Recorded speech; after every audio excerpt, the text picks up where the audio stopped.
السلام عليكم ورحمة الله وبركاته، أسعد الله أوقاتكم أحبتي الكرام. سنتحدث عن الشاحن أو أجزاء الشاحن الأكثر عرضة للتلف، ومنها رأس الشاحن.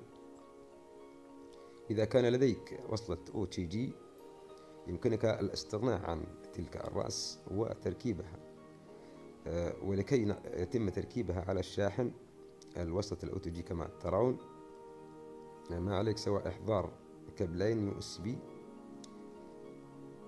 لن يتم تركيبها على الشاحن كما ترون، وإنما نقوم بوصلة إحضار وصلة USB عفوا، ووصلة أخرى USB من الشواحن القديمة، ويتم توصيل الإسلاك اللون بنفس اللون الآخر للوصلة الأخرى.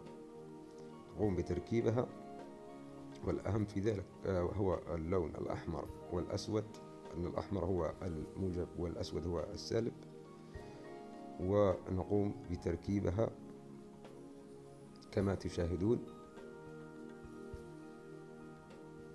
اللون في نفس اللون، الأحمر في الأحمر، والأسود في الأسود، والأخضر في الأخضر، والأبيض في الأبيض.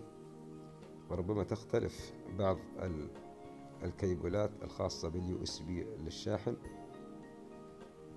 كما تشاهدون. والآن نقوم بالتجربة على تلك الهاتف.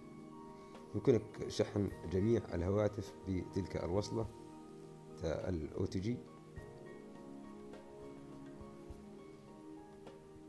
والآن سنضعه في الكهرباء، وهكذا كما تشاهدون،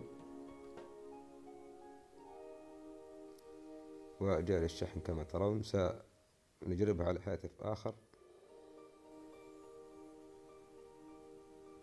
وكما تشاهدون جاري الشحن.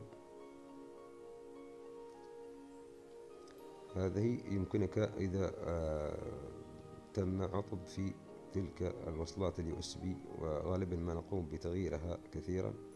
وأخيرا لا تنسى الاشتراك بالقناة، والسلام عليكم ورحمة الله وبركاته.